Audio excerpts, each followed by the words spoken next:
ಇನ್ನು ಈಶ್ವರಪ್ಪ ಅಸಮಾಧಾನದ ಶಮನಕ್ಕೆ ಕಮಲ ಕಲಿಗಳು ಕಸರತ್ತು ನಡೆಸಿದ್ದಾರೆ. ಬಿಜೆಪಿ ಚುನಾವಣಾ ಉಸ್ತುವಾರಿಯ ಅಖಾಡಕ್ಕಿಳಿದು ಚರ್ಚೆಗೆ ಮುಂದಾಗಿದ್ದರು. ರಾಧಾಮೋಹನ್ ಅಗರ್ವಾಲ್ ನಮ್ಮ ಮನೆಗೆ ಆಗಮಿಸಿದ್ರು.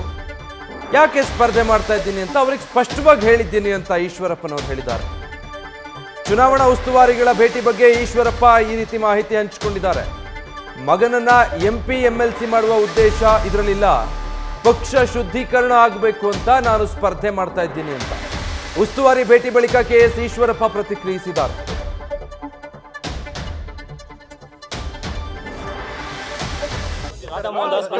ರಾಧಾಮೋಹನ್ ಅಗರ್ವಾಲ್ ಭಾರತೀಯ ಜನತಾ ಪಾರ್ಟಿ ಉಸ್ತುವಾರಿಗಳಾದ ಮಾನ್ಯ ಶ್ರೀ ರಾಧಾಮೋಹನ್ ಅಗರ್ವಾಲ್ ಅವರು ಮತ್ತು ಭಾರತೀಯ ಜನತಾ ಪಾರ್ಟಿಯ ಕರ್ನಾಟಕ ರಾಜ್ಯದ ಸಂಘಟನಾ ಪ್ರಧಾನ ಕಾರ್ಯದರ್ಶಿ ಶ್ರೀಯುತ ರಾಜೇಶ್ ಜಿ ಅವರು ಇವತ್ತು ನಮ್ಮ ಮನೆಗೆ ಬಂದಿದ್ದರು.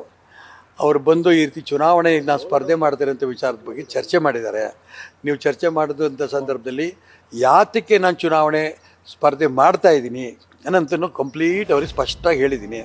ನಾನು MLA ಅವರು ನನಗೆ ಬೇರೆಲ್ಲೂ ಕೂಡ ಕೆಲವು ಆಫರ್ ಮಾಡಿದರು. ನಾನು ನಿಮ್ಮ ಮಗನ ಕಾಂತೇಶನ್ಗೆ MLC ಮಾಡ್ತೀನಿ ಈ ಥರ ಎಲ್ಲ ಹೇಳಿದರು. ನಾನು ಯಾವುದು MLC MLA MP ಇದು ಮಾಡಬೇಕು ಅನ್ನೋಂಥ ಉದ್ದೇಶ ಇದಲ್ಲ.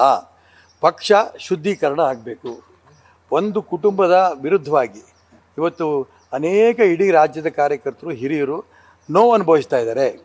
ಅದು ಸರಿಯಾಗಬೇಕು, ಅದನ್ನು ಕೂಡ ಅವ್ರ ಗಮನಕ್ಕೆ ತಂದೀನಿ. ಹಿಂದುತ್ವವಾದಿಗಳಿಗೆ ತುಳಿತಾ ಇದ್ದಾರೆ. ಅದು CT ರವಿ ಇರ್ಬೋದು ಅಥವಾ ಇವರು ನಮ್ಮ ಪ್ರತಾಪ್ ಸಿಂಹ ಇರ್ಬೋದು, ಯತ್ನಾಳ್ ಇರ್ಬೋದು, ಸದಾನಂದ ಗೌಡ ಇರ್ಬೋದು, ಈ ರೀತಿ ಎಲ್ಲರನ್ನೂ ಕೂಡ ಅನ್ಯಾಯ ಮಾಡ್ತಿದ್ದಾರೆ. ಇದನ್ನೆಲ್ಲದನ್ನು ಕೂಡ ಹಿಂದುತ್ವ ಉಳಿಸ್ಬೇಕು, ಪಕ್ಷ ಉಳಿಸ್ಬೇಕು ಮತ್ತು ಕುಟುಂಬ ರಾಜಕಾರಣ ದೂರ ಹೋಗಬೇಕು. ಏನು ಮಾನ್ಯ ನರೇಂದ್ರ ಮೋದಿಯವರ ಅಪೇಕ್ಷೆ ಇದೆ ಆ ದಿಕ್ಕಲ್ಲಿ ಕರ್ನಾಟಕ ರಾಜ್ಯದಲ್ಲೂ ಕೂಡ ಭಾರತೀಯ ಜನತಾ ಪಾರ್ಟಿ ಪರಿವರ್ತನೆ ಆಗಬೇಕು ಅನ್ನೋಂಥ ಅಂಶಕ್ಕೋಸ್ಕರ ನಾನು ಚುನಾವಣೆ ಸ್ಪರ್ಧೆ ಮಾಡ್ತಾ ಇದ್ದೀನಿ ಅಂತ ಅಂಶ ಅವ್ರ ಗಮನಕ್ಕೆ ತಂದಿದ್ದೀನಿ. ಹಾಗಾಗಿ ದಯವಿಟ್ಟು ಜಾಸ್ತಿ ಒತ್ತಾಯ ಮಾಡಬೇಡಿ ಅಂತೇಳಿ ನಾನು ಬೇರೆ ಕಾರ್ಯಕ್ರಮಗಳಿಗೆ ಹೋಗಬೇಕು ಅಂತ ಹೇಳ್ಬಿಟ್ಟು ಬಂದಿದ್ದೀನಿ. ಅದ್ರದ್ದೇನಿಲ್ಲ, ನಾನು ಅವ್ರ ಗಮನಕ್ಕೆ ತಂದಿದ್ದೀನಿ. ಮೇಲೆ ಹೇಳೇ ಹೇಳ್ತಾರೆ, ಅವ್ರು ಹೇಳದೇ ಇರ್ತಾರೆ, ಹೇಳ್ಕೊಡಿ. ಮೋದಿ ಕಾರ್ಯಕ್ರಮಕ್ಕೆ ಆಹ್ವಾನ ಅಲ್ಲ, ಮೋದಿ ಕಾರ್ಯಕ್ರಮ ನಾಳೆ ಇದೆ, ನೀವು ಬರೋದು ಒಳ್ಳೇದು ಅಂತಂದ್ರು. ನಾನು ಚುನಾವಣೆ ಗೆದ್ದು ಅದಾದ ನಂತರ BJP ಬಿಟ್ಟು ನಾನು ಹೋಗೋ ಪ್ರಶ್ನೆನೇ ಇಲ್ಲ. ಮತ್ತು ಮೋದಿ ನಾನು ಬೆಂಬಲ ಕೊಟ್ಟೇ ಕೊಡ್ತೀನಿ.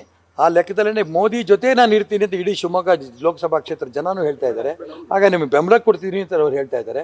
ಹಾಗಾಗಿ ನಾನು ಚುನಾವಣೆ ಗೆಲ್ತೀನಿ, ಮೋದಿಗೆ ಬೆಂಬಲ ಕೊಡೋಕ್ಕೆ ಪ್ರಧಾನಮಂತ್ರಿ ಮಾಡೋ ದಿಕ್ಕಿನಲ್ಲಿ ನಾನು ಖಂಡಿತ ಇರ್ತೀನಿ ಅಂತ ಆ ಅಂಶ ಅವ್ರ ಗಮನಕ್ಕೆ ತಂದಿದ್ದೀನಿ.